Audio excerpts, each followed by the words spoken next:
me just put this in chat.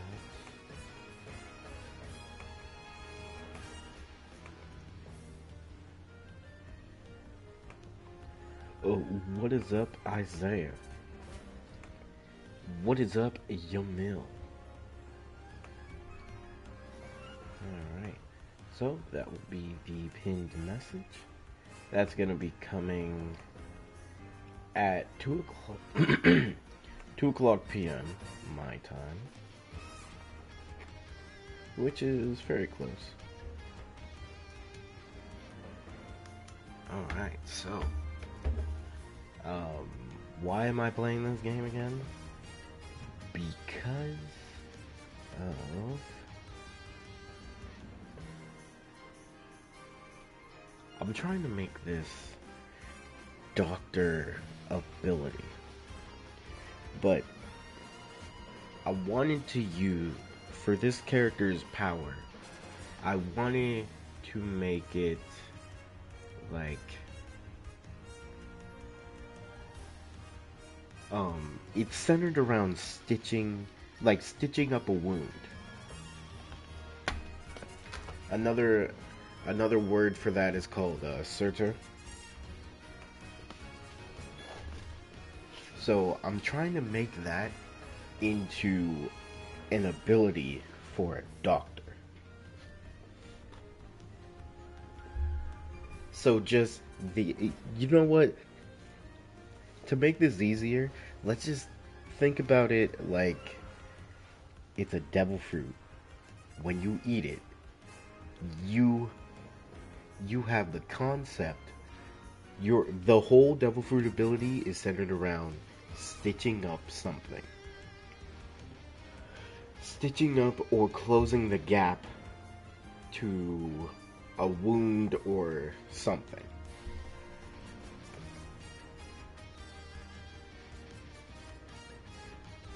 So technically, anything that's involved in stitching up a wound, you would have the ability to do.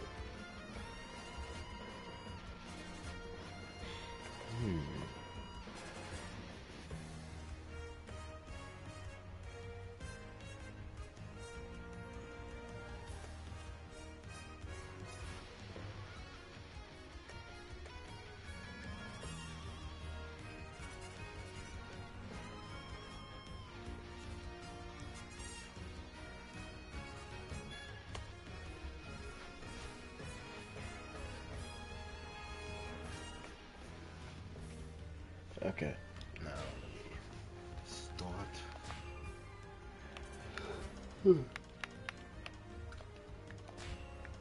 Let's just see if this game is, if anybody's on here. I doubt it. Speaking of doctors, we'll just use law. Oh, concept fruit, yeah. So the concept is stitching a gap together. Well, basically that's the devil fruit ability. But I'm trying to make it an ability for for this doctor character that I'm making. But it's just being able to stitch something together. Which, that would be good for a doctor because you could do that on the fly. But I can see potential using it in battle.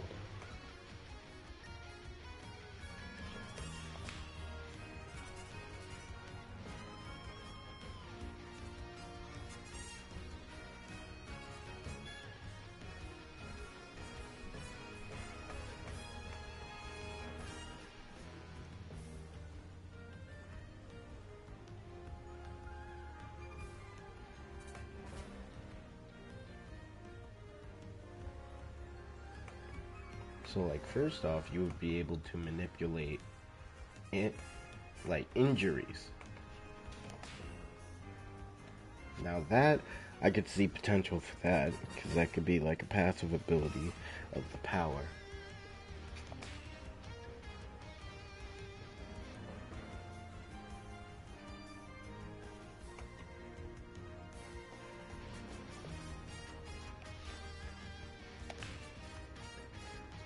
I got no idea, to be honest. The only thing I can think of is that one Totara fruit. The heel one, or the one that Leo has.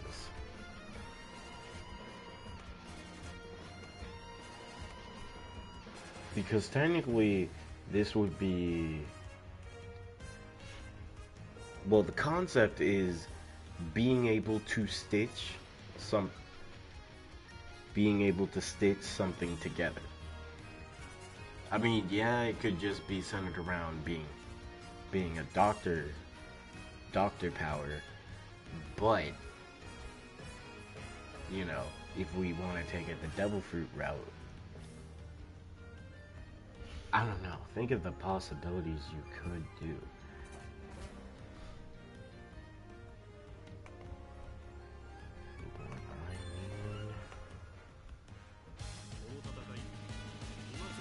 A concept stitch would be crazy though. I see a lot of potential with that, personally.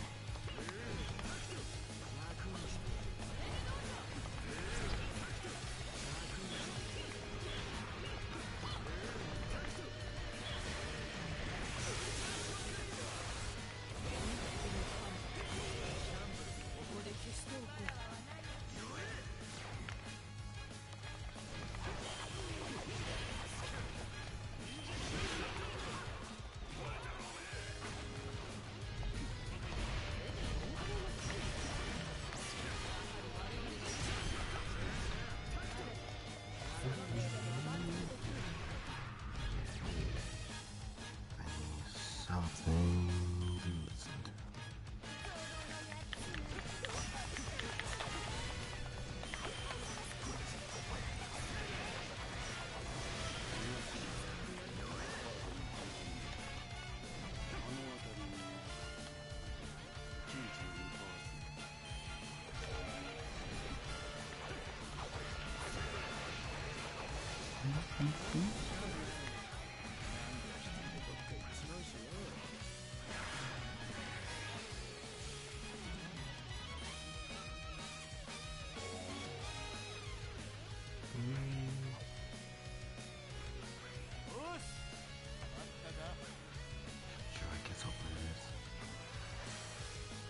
You gonna hit me? Yeah.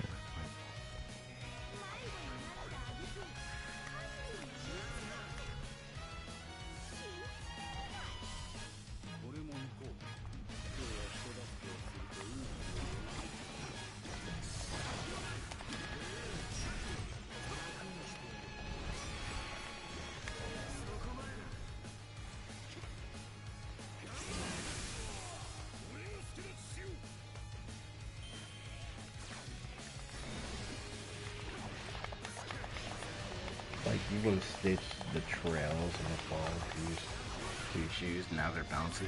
Now, imagine this. Imagine this. You could be able to stitch space around you, which could also be an improvement to your own speed. Technically, would you be able to stitch... What if you were able to take it, like, let's take it a step further.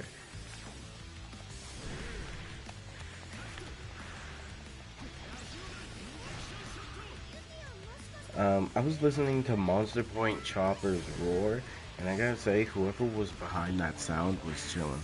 Yes, that is facts.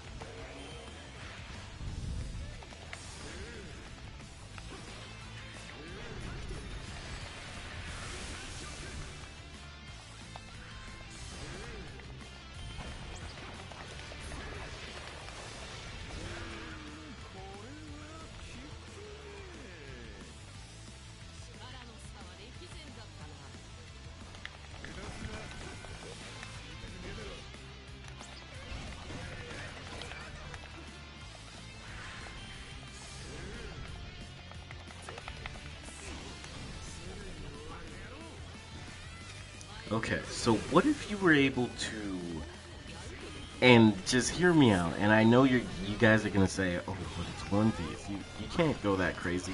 Look, if these other animes can go that crazy, why can't I? But what if you're able to stitch a concept to yourself. Like, for example, you could stitch the concept of speed to your to your body, or the concept of strength, the concept of healing.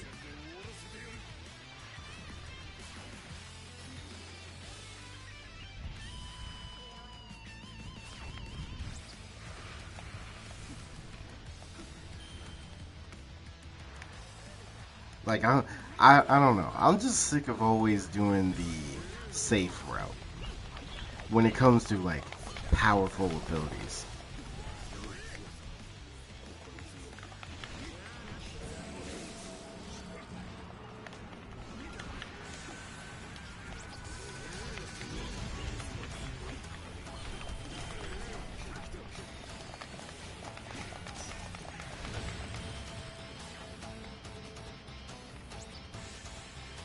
What if they can only stitch one concept at a time?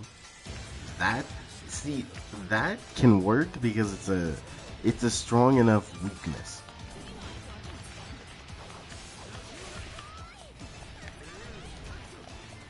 You know I'd be going ham. You see, and here's the thing. Before I used to just like take the easy route with like One Piece abilities. But then I really just sat down and thought about it. Naruto has all these freaking strong ass jutsus. Bleach. Bleach by itself. Zeros. The concepts of Zanpakutos, Shikais, and Bankais. And yet people say it's crazy if One Piece does that. Screw that. I'm taking this. I'm taking the extra step. Because I think when it comes to the big three, with Bleach and One Piece,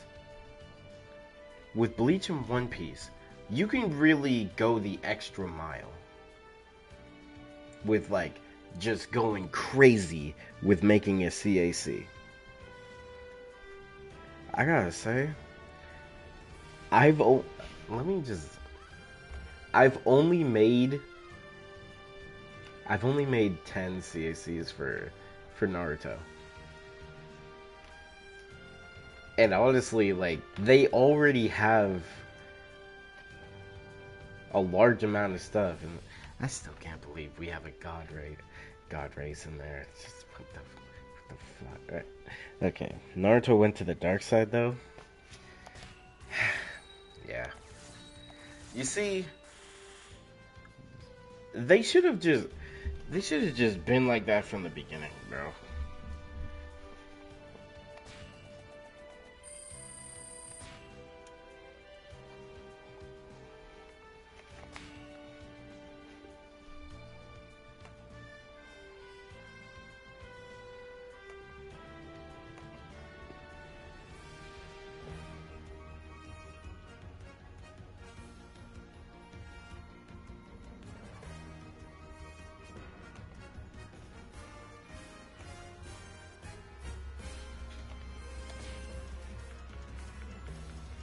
You know what? Since I'm using doctors, it's time.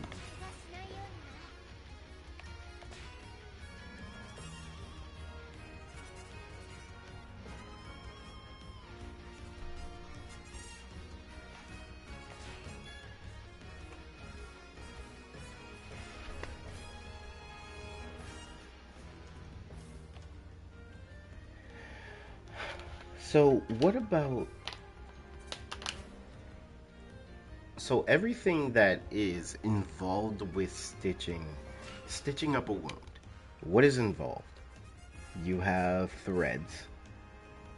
You have some type of thread that seals the wound. You obviously have a wound as well, so that is also something.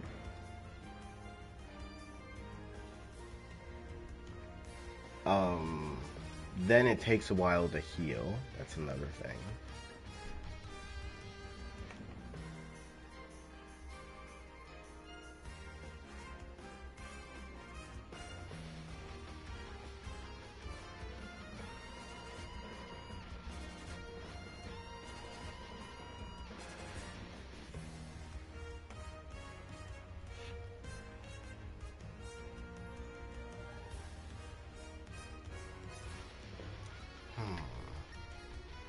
What other possibilities would there be? Would you be able to create injuries?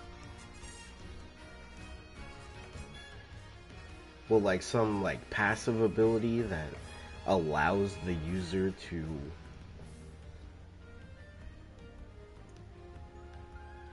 just create some type of injury on someone? Maybe?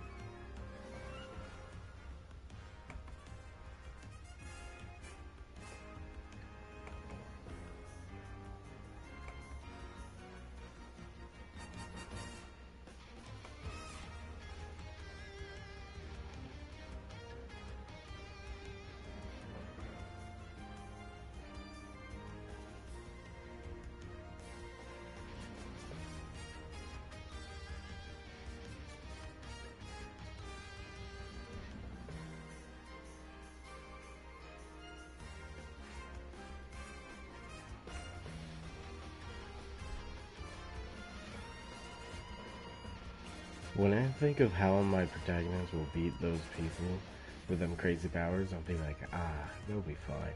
But you see, here's the thing, Isaiah. You're gonna have that. You're gonna have so many people that's gonna say, "Oh, but this character still beats you." I mean, but it's okay because there will be probably a set amount of characters that can beat your character. But just know, Naruto fans will not accept that someone beats Naruto.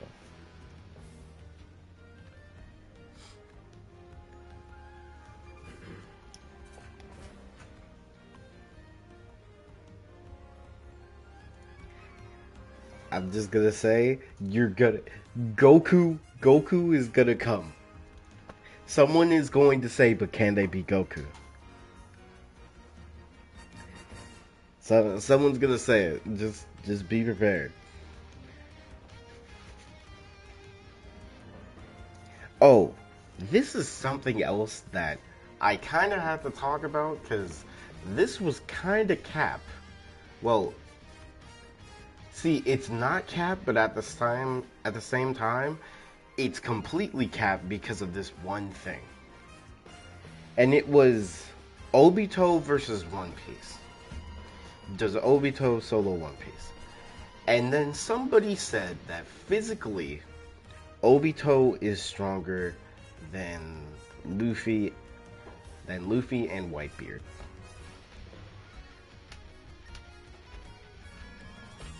That's cap. Like, if we're talking physical ability,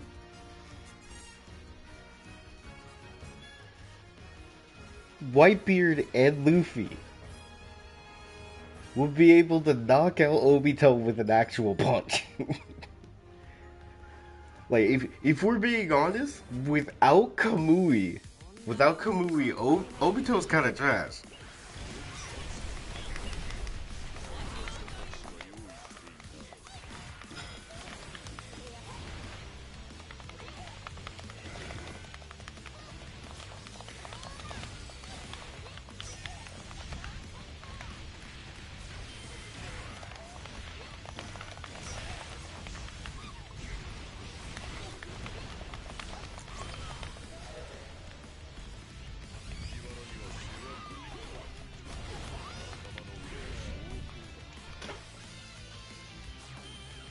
Yo, what? Like, what feats the? I mean, the only thing I was thinking about when I saw that was like, man, Obito as a kid couldn't even lift up that that boulder.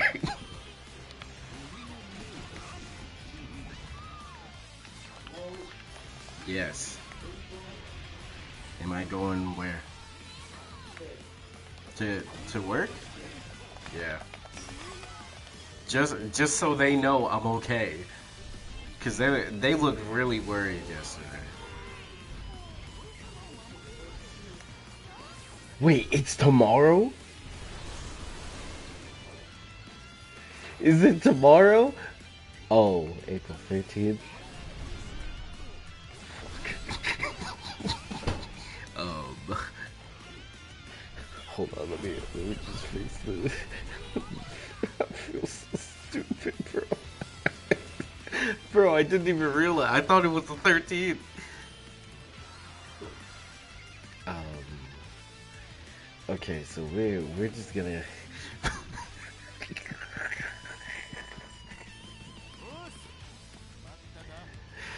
Okay, so I might have been a little tired.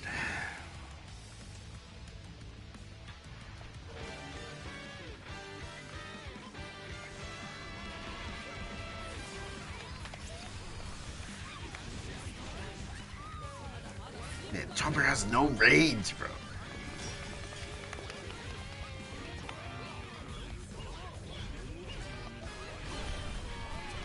Bro, I can't do it.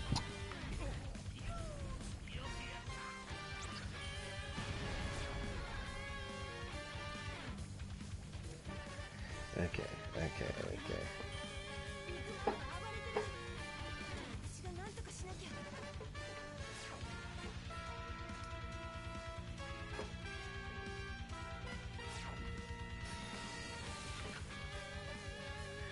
Okay, bro, I feel so dumb.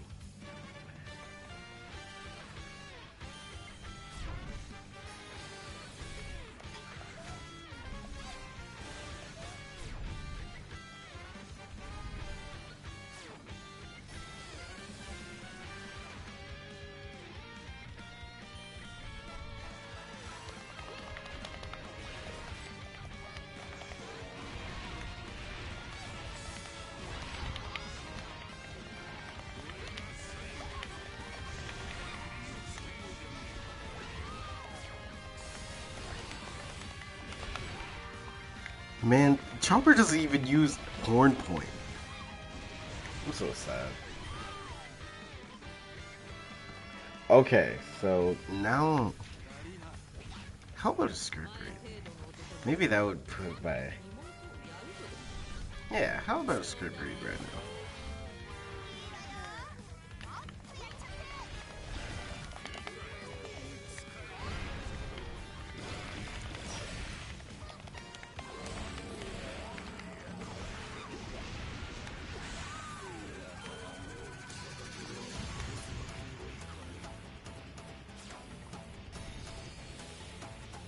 Alright, I'm taking off Fujitora.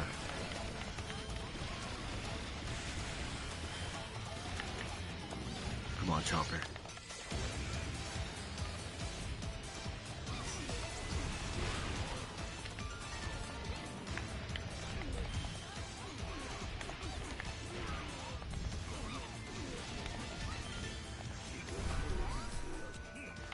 I do not have access, my good sir.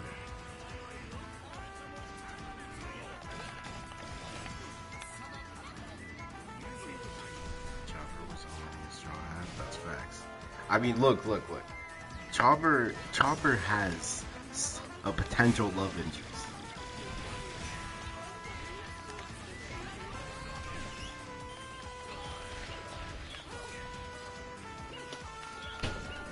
No, I got it.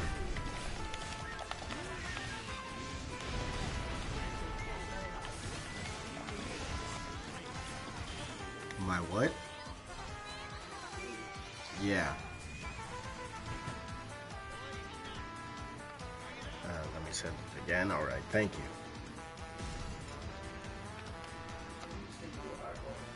Yeah, I am going. I just did not feel good yesterday.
I gotta say, this is a W day, really. Oh yeah, I got the link now.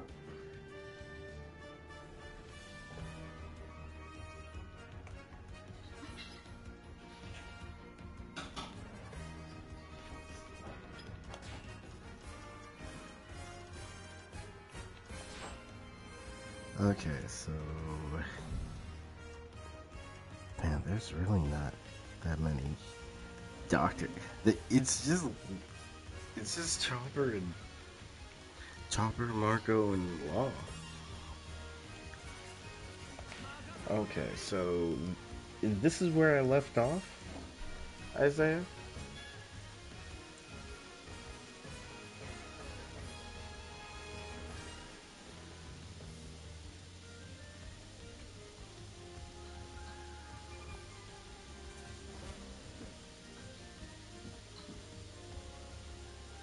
Oh yeah, yeah, this is it.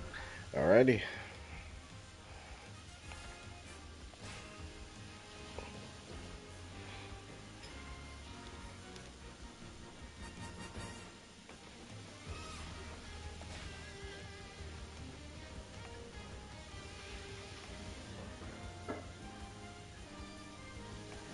Okay, well, it is time.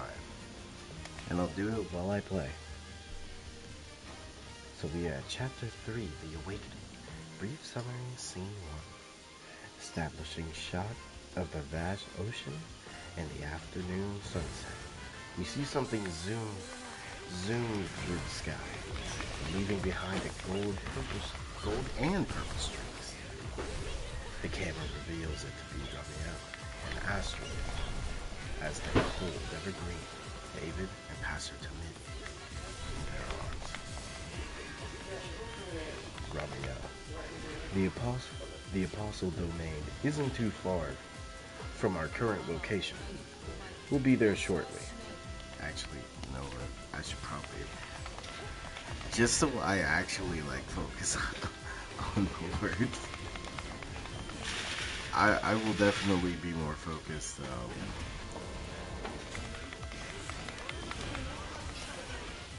Okay. David raising his arms in excitement. I can't wait to be there in person. He happily laughs.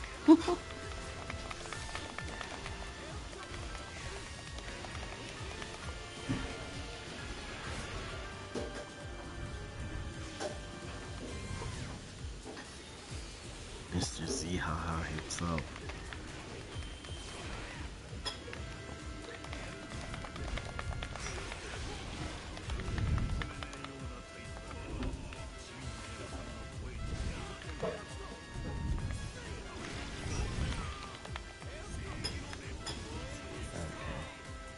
Evergreen smiles at David. Astro impressed. By the way, Evergreen, I gotta say, you fought well back in Tull's Kingdom. You'll make a fine apostle.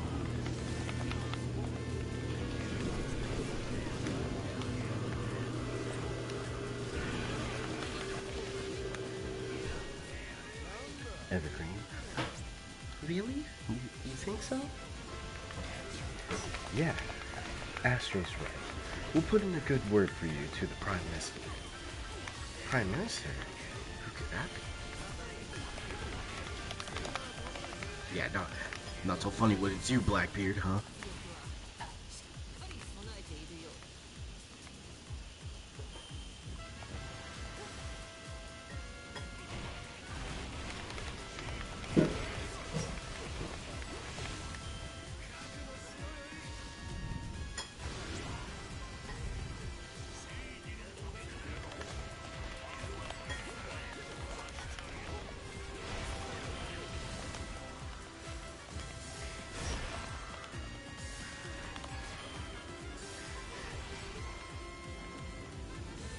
Is that X-ray?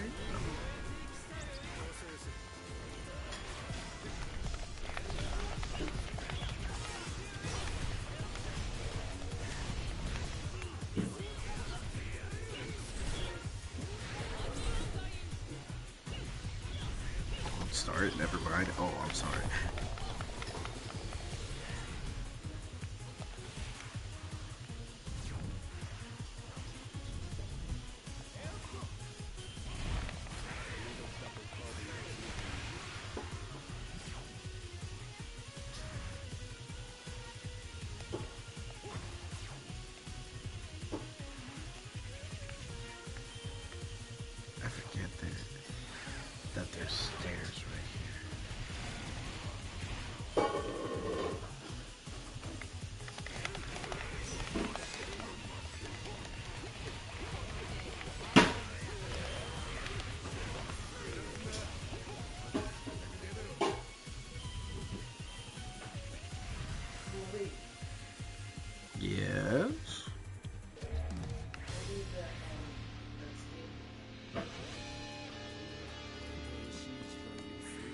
Oh, okay.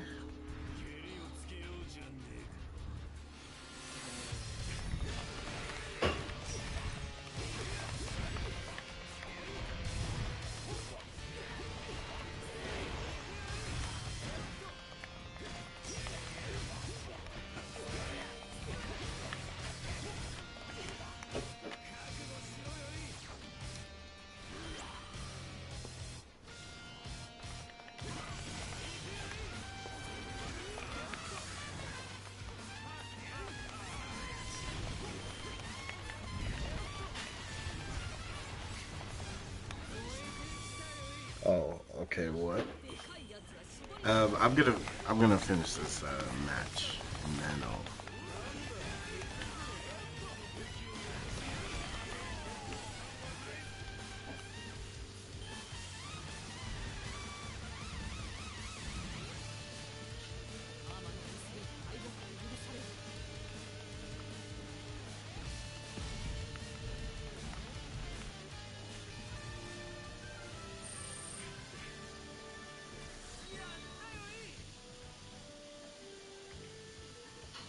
Okay.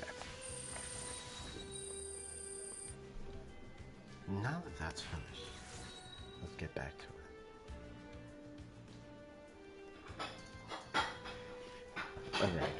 Ah, we're here. We cut to an establishing shot of the Apostle Domain. The ocean majestically sways around the isolated continent as the sun's afternoon rays douse the area in beautiful light. The ground lays in front of a giant golden gate with bronze angel statues on each side. The center of the gate holds a scanner. Ramiel takes out his badge and presents it to the front of the scanner. It scans the badge and gives a loud beep. Scanner, emotionless. Apostle Crusader identified. Ramiel, Alpha rank. You may enter. The gold gates open, flashing lights towards the group. Evergreen, David, and Tamil squint their eyes as they enter through. Evergreen, David, and Tamil's eyes widen in awe as they observe their surroundings. They are greeted by a large town with numerous buildings and towers. Pegasi? Oh yeah, Pegasi. Yeah, Pegasi trot forth as humans in golden armor gallantly ride upon their backs. Citizens holding Bibles enter into a small church. In the center of the scene is a large mansion with the tag Apostle Mansion. Pastor Tamil, amazed. Wow, truly magnificent. David, amazed. This is like heaven on earth. As they look on in fascination. Oh God. A golden light glows in front of them. A gust of wind brushes against the group before the camera pans up to the man around his 20s, standing proudly, warmly smiling towards the group as he folds his arms behind his back. He has long golden hair and wears a long, short-sleeved cloak with crosses on the sleeve sides. Beneath his cloak is a gray sweater with black sleeves. On his back, he holds 6 wings. Title card, Prime Minister Zoharel. How do you pronounce it? Did I pronounce it correctly, or I don't know.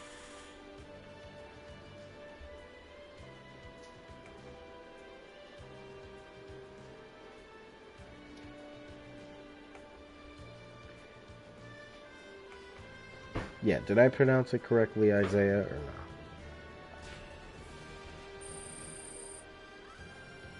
Yeah, you pronounced it pretty good. I'll take it.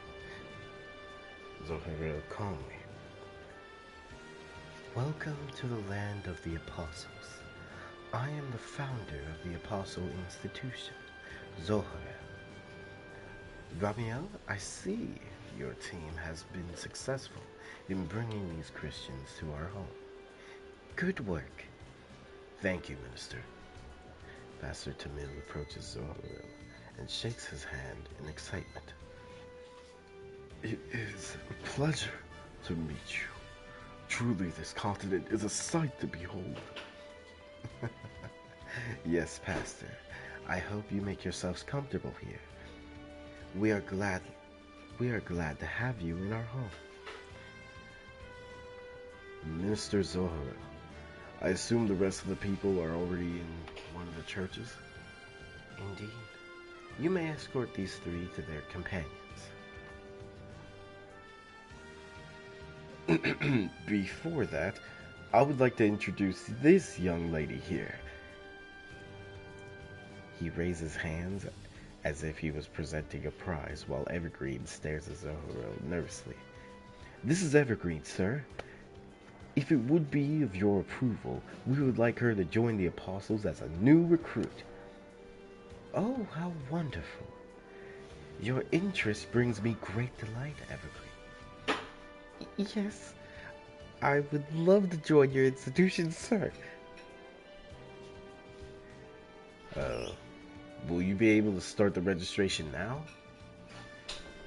Yes, I don't have any personal responsibilities at the moment. Send the pastor and the child to their companions, and bring Evergreen to the training grounds. I will handle some preparations before we begin. On it. David walks up to Zoharil and pulls on his cloak. Sir, if you don't mind, is it okay if we watch the registration too? Is that okay, Minister? I don't see the problem.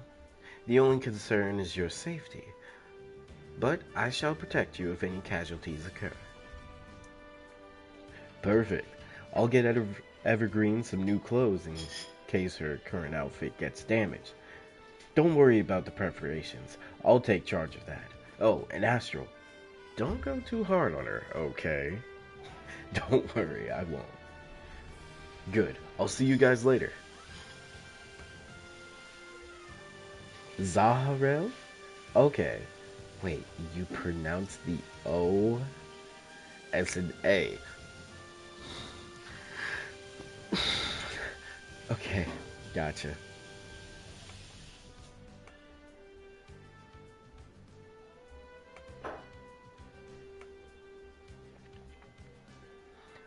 Romeo manifests his wings and flies off. The rest of the group walks into the Apostle Mansion. The group enters into a vast room filled with long benches, 3 elevators, and several monitors embedded on the walls. Zaharil points at the middle elevator as he looks back to the group. This elevator will take us to the training grounds. Hop in. Alright, let me look at the chat. Alright, the group enters the elevator. The door closes as the elevator rises. Suddenly, it begins to shake vigorously. Everyone stumbles on their feet, while Zaharil calmly stands in place, staring at the elevator ceiling. What's going on? Don't worry, this is normal. Just endure it. The elevator continues to shake until it abruptly stops. Everyone gets up in relief as the doors finally open. They step out looking at the great confusion, looking around in great confusion and astonishment, as they can only see white nothingness all around them. The elevator door closes behind them, leaving only white behind. Pastor Tamil, confused. This is supposed to be the training grounds. There's nothing here. Evergreen.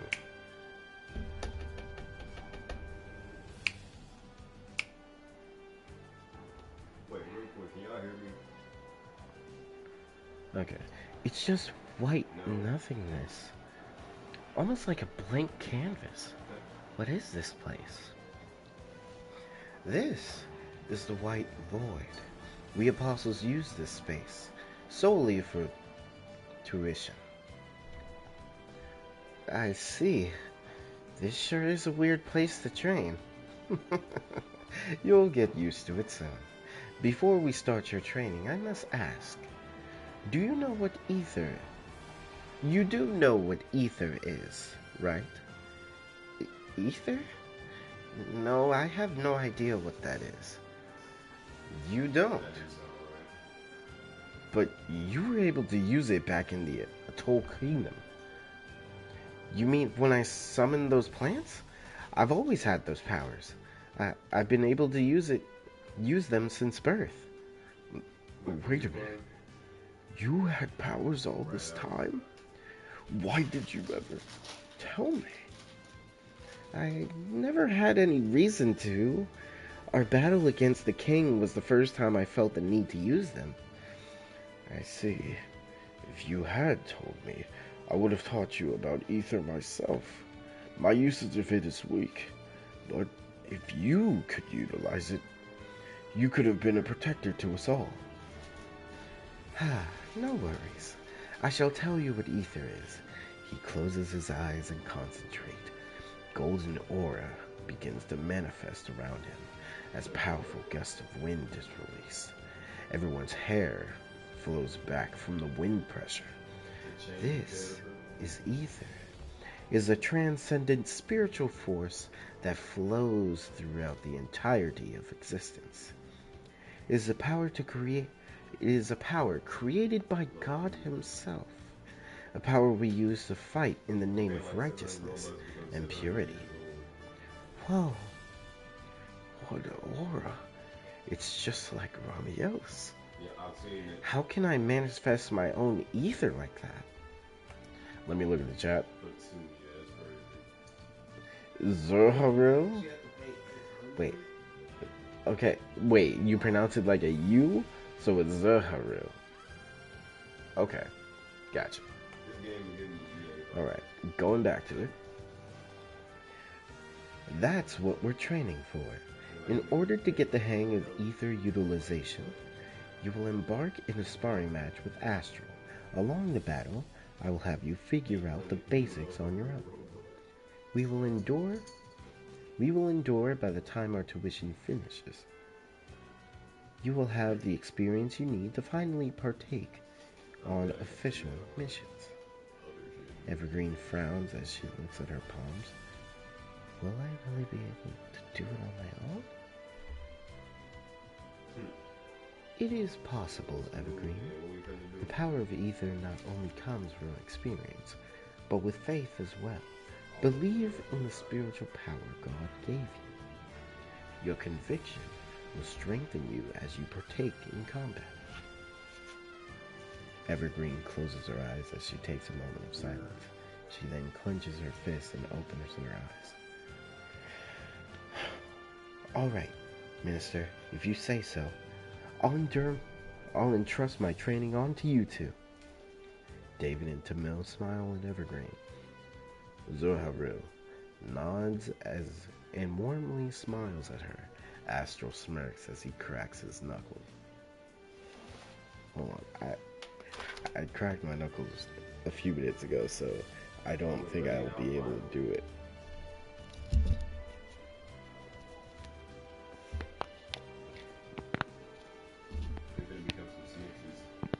Yeah, there we go. You know what? We'll just roll with it. All right, Minister. How long will we be here? How does half a year sound? I'm confident Evergreen will gain a significant increase in strength by that time. Sounds good. You ready, Evergreen? Whoa. Half a year? Zoharu and Astral look at each other and chuckle. You thought you'd learn ether in just a couple days? No. You're gonna need a lot more time to master it. But it's remind me of them horror games that I kids guess used to play, so. like them usually before She the looks up in retro ones. determination. Okay then, I'm ready. Or Evergreen like and Astral World. jump back to It looked like them puppet combo games. cover some distance. It looked They like them both get puppet into combo a games battle on the TV. stance. Evergreen, you can do it! Evergreen looks back at David and smiles and gives him a thumbs up. Alright, let me look at chat.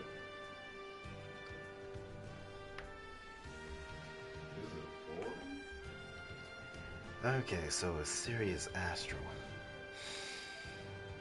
By the way, Evergreen, Raviel told me not to go too hard on you, so I'm not gonna be holding back, but not too much.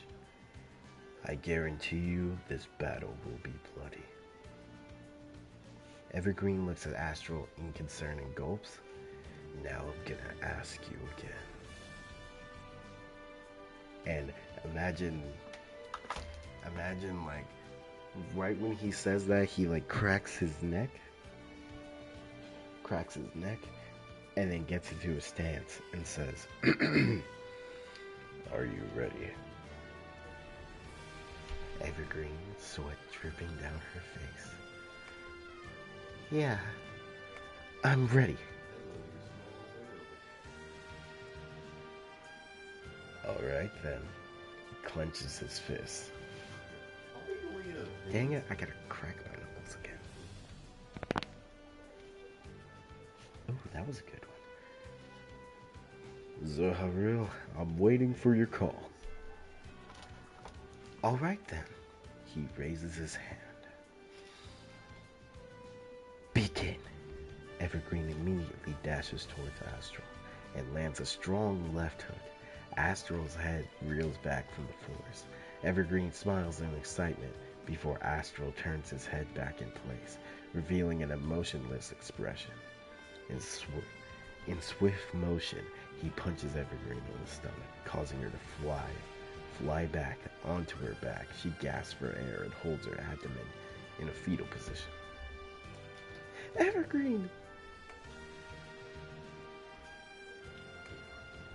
See a treat in the next few pages? Okay. Evergreen gets up and coughs up a small puddle of blood. Behind her, Astral walks towards her with a serious demeanor. As he gets close, she swiftly turns, attempting to trip him with a leg sweep. He casually jumps into the air and kicks Evergreen right across the face. Blood flies across the scene, onto the flood as she falls to her side. Astral walks back to her again, waiting for her to get up. Get up. Evergreen struggles as she gets up. Astral immediately knees her chest before he backhands her. This time she doesn't fall, only staggering from the blow. Blood trickles down her nose and mouth as she lifts her head up. Evergreen in her mind. He wasn't playing. His attitude is different from earlier. She raises her hand, trying to summon a plant from the ground. Nothing pops up as she begins to come to realization. Oh, right. There's no soul. Astral elbows her on the head. Her eyes loses their pupils as she begins to fall. Astral follows up with an uppercut before he begins to pummel her with punches. We cut to David, Tamil, and Zoharil as they watch from a distance. They, excluding Zoharil, can only stare in horror from Astral's cruel beatdown. What monstrosity? Prime Minister, he's gonna kill her. Do something. Yeah. Calm down, you two. This is part of the experience. In a real mission, Evergreen will most likely take far more punishment than this. The outside world is cruel. It's a world of wolves and lions waiting to Wait, what? What'd you spell? Oh, eviscerate. Okay. It's a world of wolves and lions waiting to eviscerate any sheep they can latch onto. This beatdown is only a taste of what's to come. But Astral's going too far. What if she dies? She don't. She won't. Look in front of you. The three look ahead as the camera cuts to Evergreen, holding Astral's fist in her palms. Her face is bloody, and her body is slouched in agony. She spits out some blood before wiping her lip. Evergreen, slightly annoyed. I promise you, I'm not going down without a fight. Astral smirking. A mentality like that won't get you very far. Okay, go into the chat. Okay, no. I'm waiting for this to come. Hold on, when my controller down? Yeah. I'm liking this. I'm liking this. Astral grabs Evergreen's shirt and slams her into the ground. She coughs up some more blood as Astral jumps over her. She quickly rolls out the way as a small shockwave is created upon the impact of Astral landing. As she rolls away, Evergreen quickly gets up on her feet as she runs away. Okay. Evergreen in her mind. So, I can't use my plant powers. But if that's the case, how are other repulsors supposed to train here? On physical strength alone? I guess I'll just have to focus on awakening my ether. Astral appears before her with his fist in the air. In response, she immediately attempts to kick him, but he disappears. A sense of dread comes over her face as something looms over behind her. The camera reveals it to be Astral. Fist still raised in the air, Evergreen quickly turns around and blocks as Astral lands the blow. She flies back and lands on her back as her body drags across the ground. We briefly cut back to the observers as Tamil stares ahead in distress. Evergreen, come on, use your ether. What's holding her back? Her goal isn't in the right place. She wants to defeat him, but that's not the right mindset needed to awaken the ether. Well, what kind of mindset does she need? Concentration. One's ether comes from the spirit. She needs to find a way to bring that ether forth from her soul and manifest it through her exterior, if she wants to progress. David stares at Zoro, then quickly turns to Evergreen. He cups his hands to his mouth and shouts, Evergreen, concentrate! We cut to Evergreen getting up as she hears David shouting. Evergreen confused. Concentrate? Kinda hard to do that when this guy is trying to kill me. Astral dashes towards Evergreen in swift speed and swings a violent punch. She dodges and throws a right hook at Astral's stomach. Astral just stares down at Evergreen unharmed and smirks before punching her on the top of her head, sending it arching downwards. Her face slams into the ground, causing blood to splatter underneath. Evergreen in agony. Ow. Astral serious. Looks like we're not progressing anywhere. Let's crank up the intensity, shall we? Astral kicks Evergreen over to her back and places his foot on her chest. He raises his hand in the air, manifesting his sword from thin air. Evergreen looks up in horror as he raises his sword and aims it towards her forehead. What's he doing? Has he gone mad? Let her spit her wisdom. Let her cook.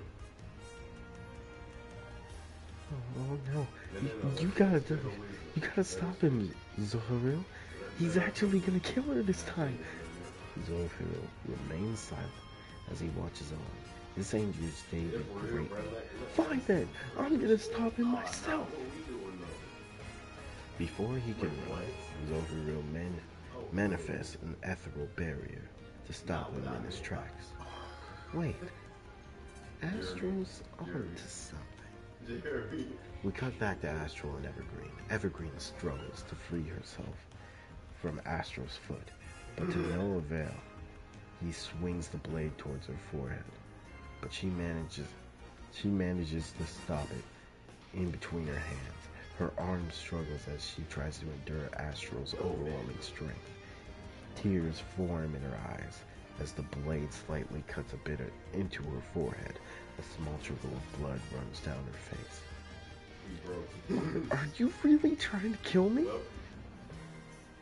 Show me some progress, and maybe you'll survive. I don't know how to awaken the ether. Evergreen, concentrate. How do you expect me to concentrate in a situation like this?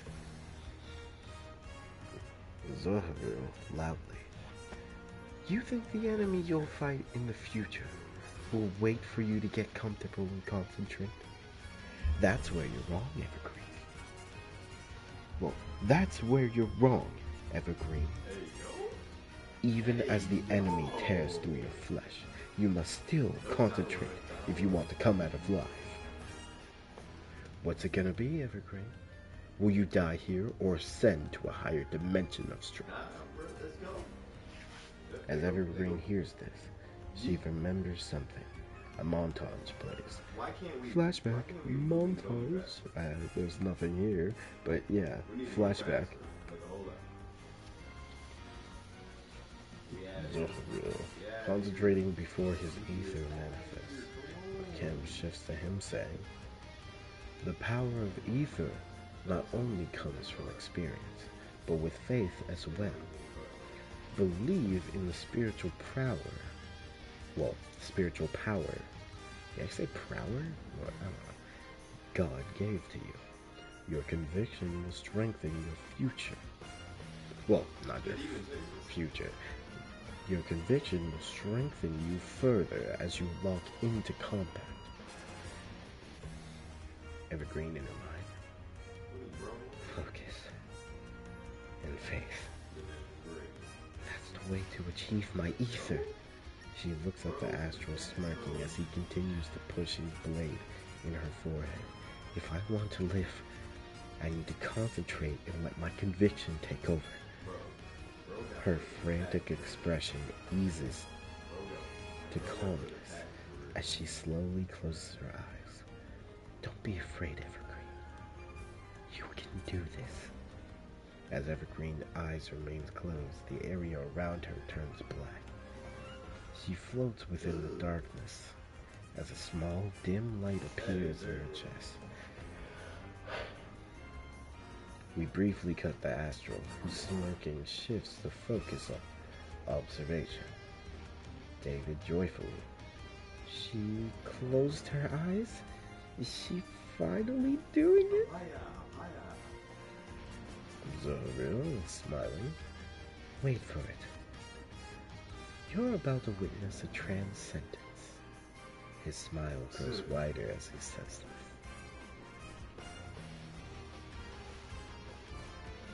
Astral uses even more strength as he begins to overpower Evergreen. The blade begins to cut deeper into her forehead, but she continues to focus, ignoring the pain. Come on, Evergreen. I don't want to kill you, so just awaken that ether. We cut back to Evergreen floating in the darkness as her eyes remain closed. The dim light begins to grow brighter and brighter until it completely manifests over her body. Evergreen's eyes open, revealing green as the screen fades completely to green light. We cut back to reality as Evergreen's body finally manifests ether around itself. Her aura releases a powerful gust of wind, pushing Astral back. He quickly lands on his knee and smirks. Finally.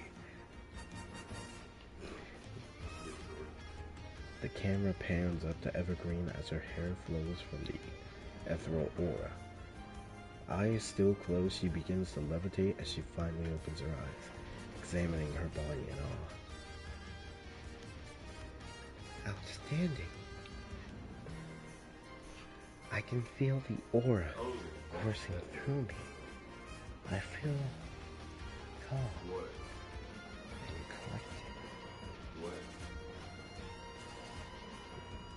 collected. Zohoril smiles at Evergreen as David and Tamil stare happily in astonishment. It's a miracle. She's done it. Yeah, you did it. You're the coolest, Evergreen. God, it's so weird to do a little kid voice. Evergreen stops examining herself as she looks at the observers while clenching her fists. Yeah, I did it. She wipes blood off her forehead. My body's still injured, yet this whole time I haven't felt tired, Astral. Is this because of ether? Well, yes and no. Ether does enhance a mortal's stamina and endurance, but this realm enhances it on an infinite scale. Infinite scale? How? Zohoril created the realm to negate the mortal need for sustenance, allowing the ability to fight in here forever with no limit. Now, back to the fight. It's good we're able to get you to awaken your ether early, because now we can spend the rest of these six months training on ether techniques.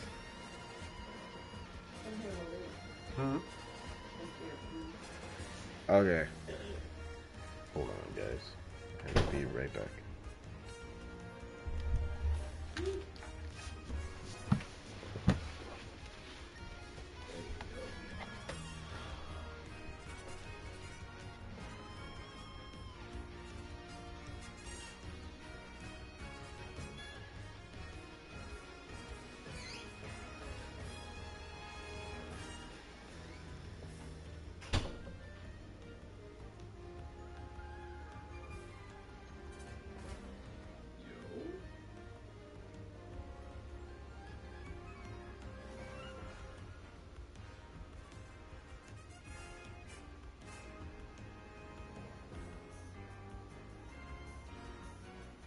I guarantee it's things that are like all types of must do.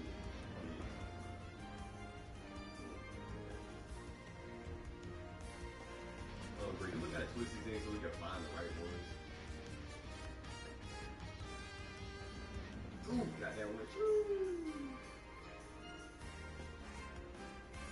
We all take this one.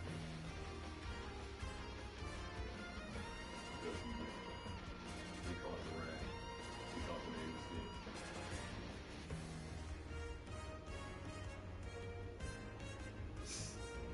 Pray that we don't, bro.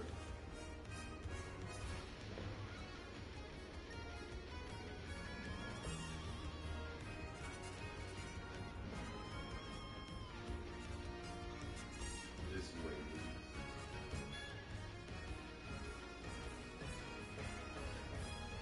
Open it.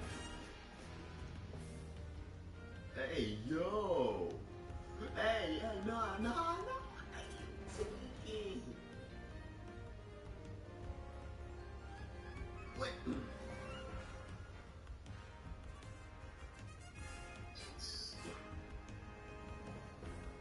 Oh!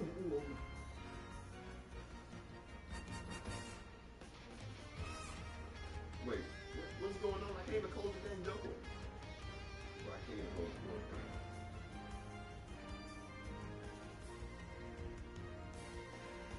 I'm dead. Bruh. I'm dead. And you can't respawn.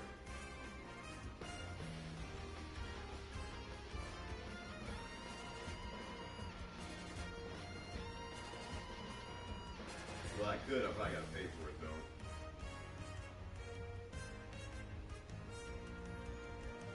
But I can't.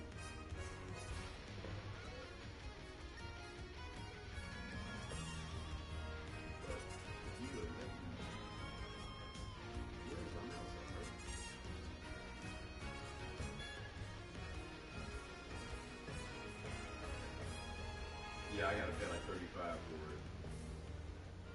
35 to respawn it. It's so EA, bro. It is EA for real. Look, it's going back to the lobby for real.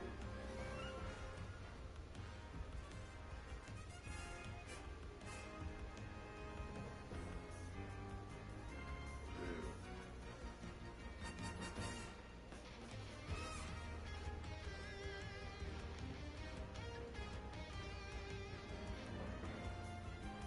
Like, which game?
Alright, what we trying to play?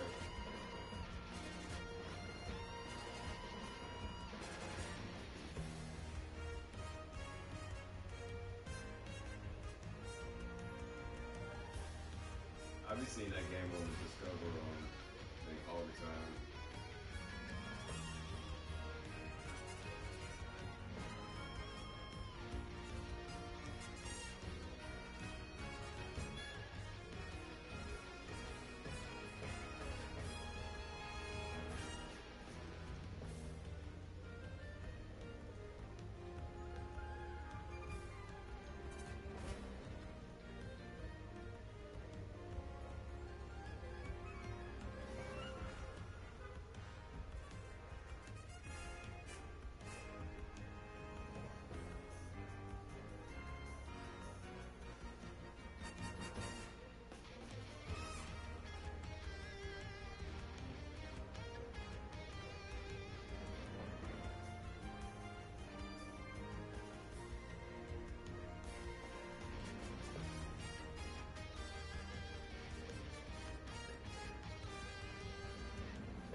Okay, so I'm gonna.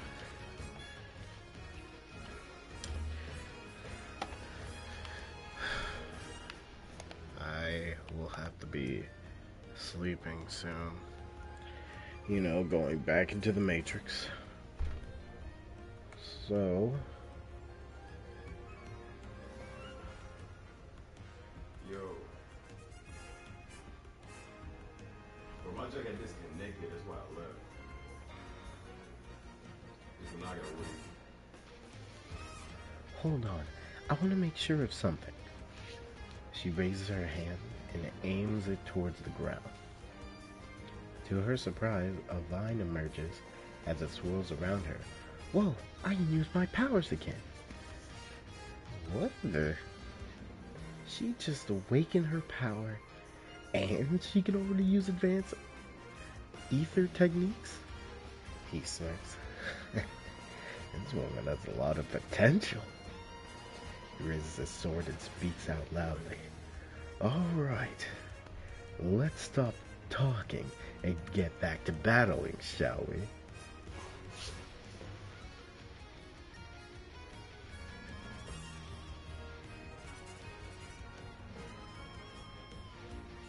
Okay, Astral aims his sword in front of him and concentrates. Purple ether swirls around his sword as he starts yelling at the top of his lungs. The purple aura flares up around him as a powerful gust of wind engulfs the battlefield. The wind violently blows upon the observers as Tamil and David protect their eyes from the powerful torrent. The wind finally stops as purple flames crackle upon the clock sword's blade. Astral smirks at Evergreen before swinging his sword, causing a circle of fire to surround him. Wait. You're still holding back, right? Of course. This is just so we can shift to the actual ethereal combat. Now then. He gets into a stance. Seeing things are starting to get fun, don't you think? But the real battle has just begun. Come at me, Evergreen. Alright, here I come. Chapter 3 is completed. Alright. A lot of action. I like the shift in action. That is very nice.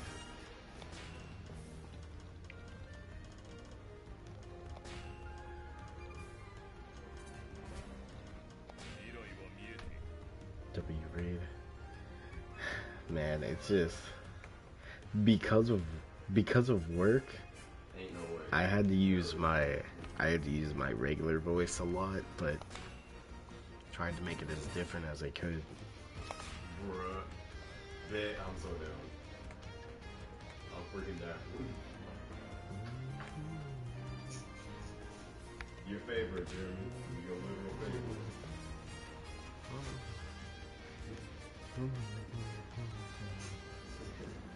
Oh, by the way, Isaiah, did you get those Bluetooth headphones? So how'd you think of the chapter overall? Overall, it's a good shift. A good shift into like the serious stuff. And I do like how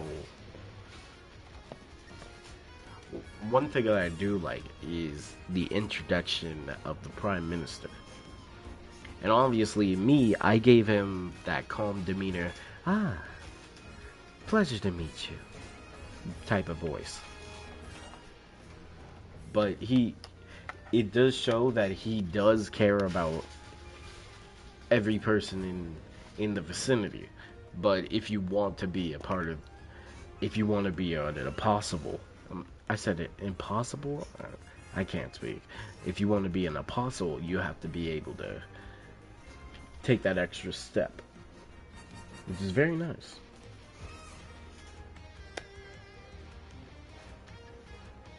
So overall, good chapter.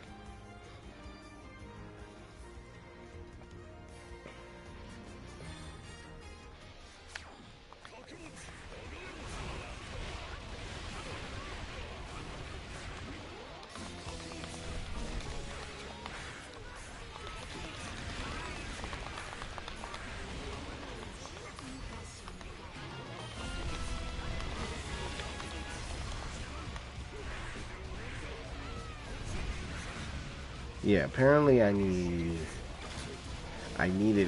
8 more people. Ah.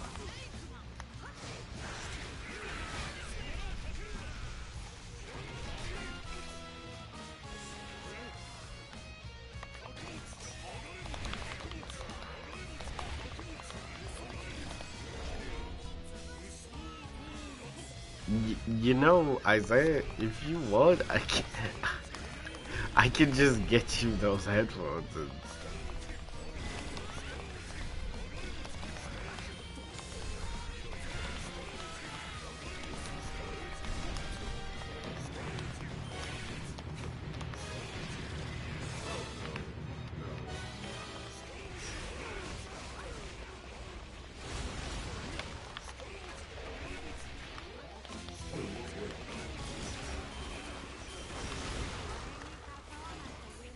Wait, for real? I mean, yeah.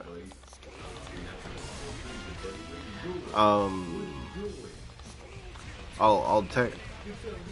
I'll ask you. I'll ask you in DMs though, so I can just make sure it's going to the right place. Of course.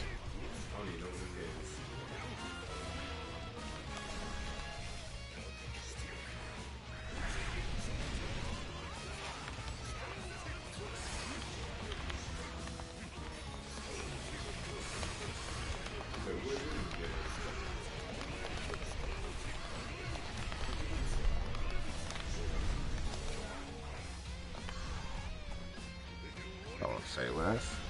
Bro, I got you.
Okay. So Isaiah, I'm just gonna ask you for some stuff, and then after that, I'll get you those headphones.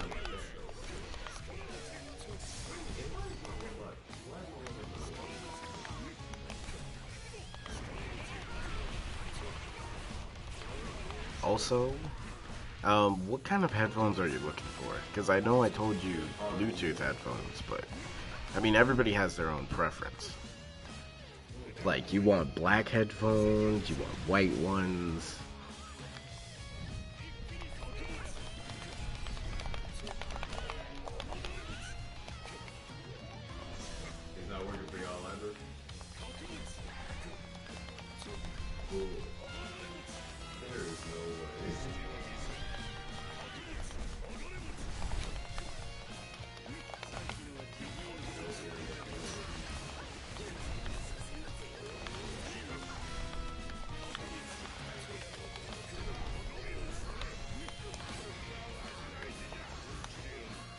Yeah, black?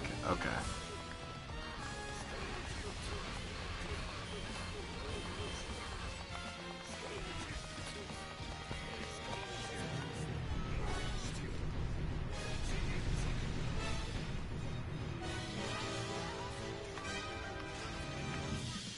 Nah, Aaron, nah, bro. Aaron, nah. Nah, Aaron.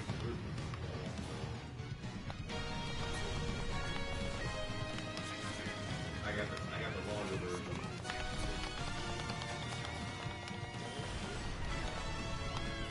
Okay. That's all. I got the longer one, bro. So.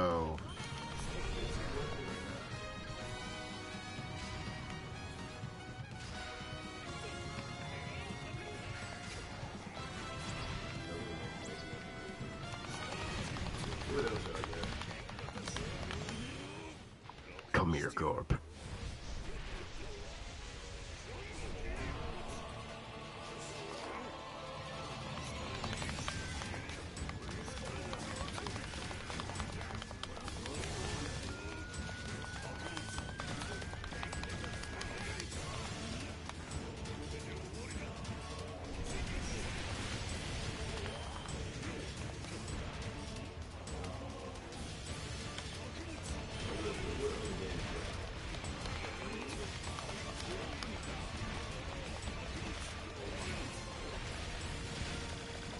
Just die Garbo right there. We go.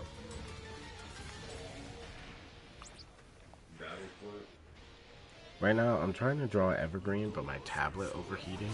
Oh gosh.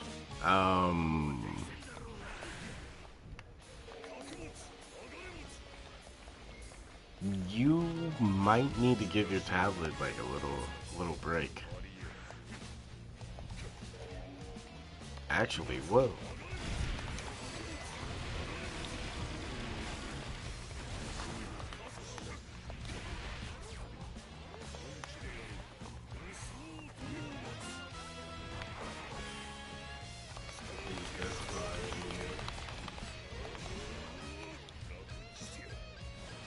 Evergreen's too hot. It's the character.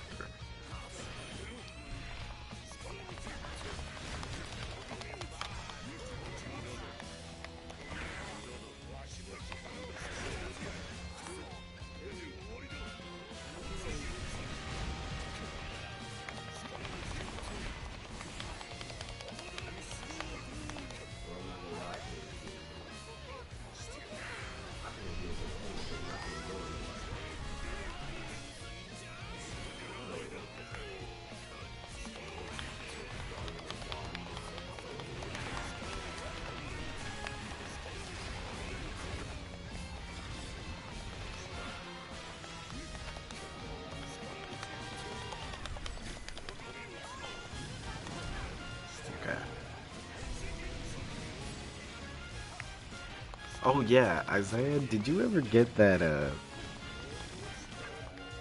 refrigerator back running? Or did that place just say nah?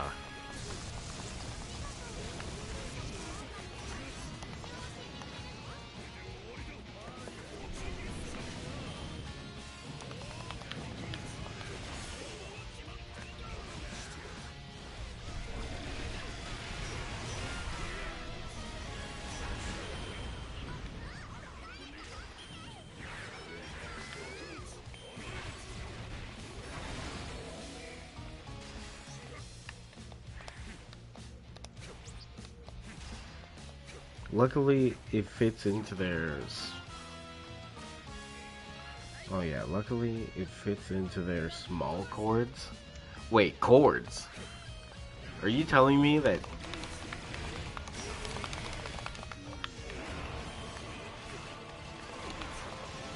Are you telling me they gave you a chord?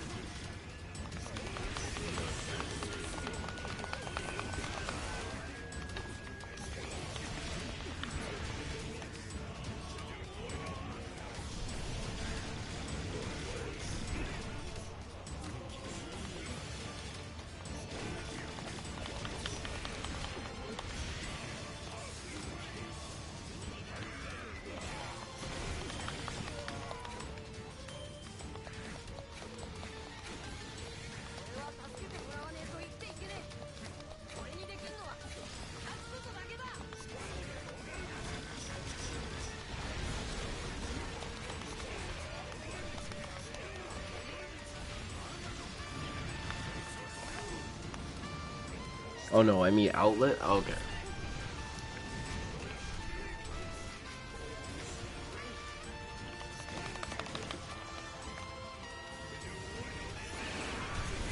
Cause I was about to be like, wait, they they made you pay $100 for an outlet that you bought.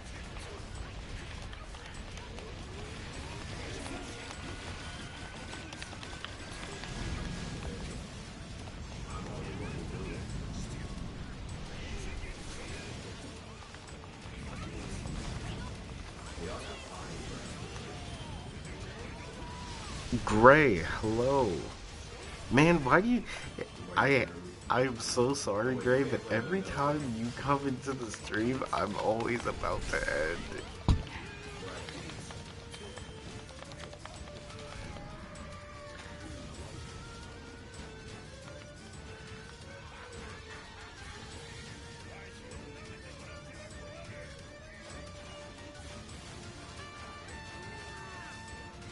What you been up to, Gray? How you doing? No, that would have been crazy. Imagine. Oh, by the way, Gray, what I told you in Discord, look, there ain't no way there is not a planet fruit in One Piece. There just is no way it's not canon.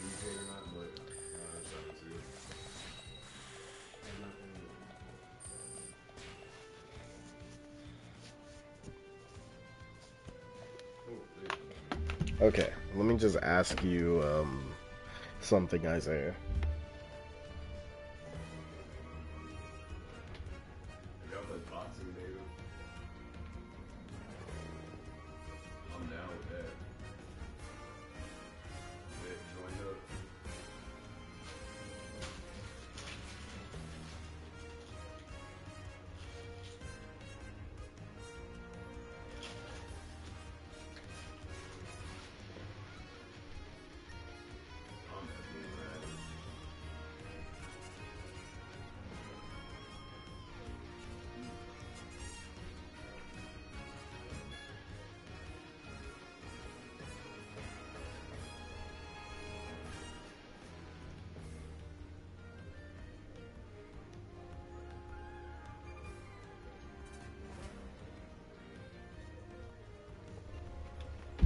Been doing some studying, working on manga.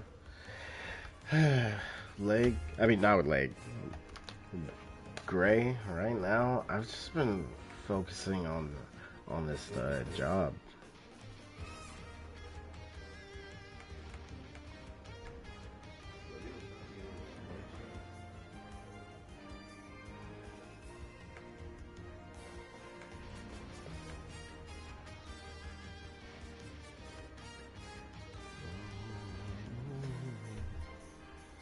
And I gotta say, this job that I'm at right now, Gray,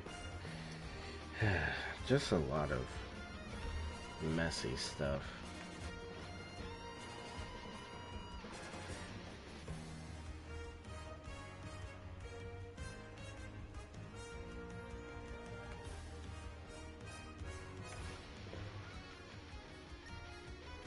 I don't blame you, like, money is becoming more important. Yeah, I hate it. And the only people you can blame is the government. Because it's like, I hate that nowadays, getting $1 million house is starting to. They're trying to make that a norm.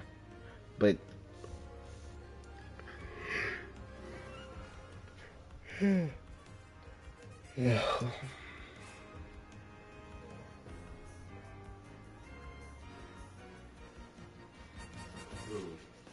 Where y'all at? Where y'all at?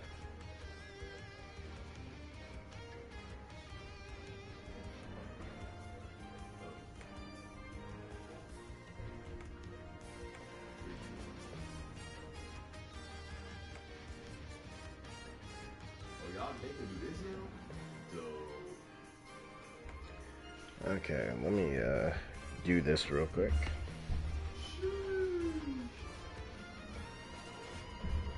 Also, I am going to be going to bed.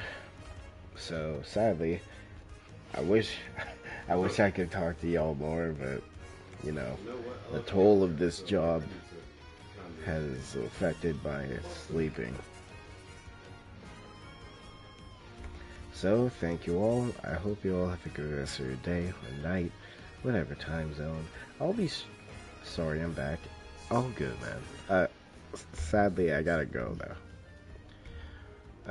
I'll be streaming again tomorrow, where the actual state of play is supposed to be happening.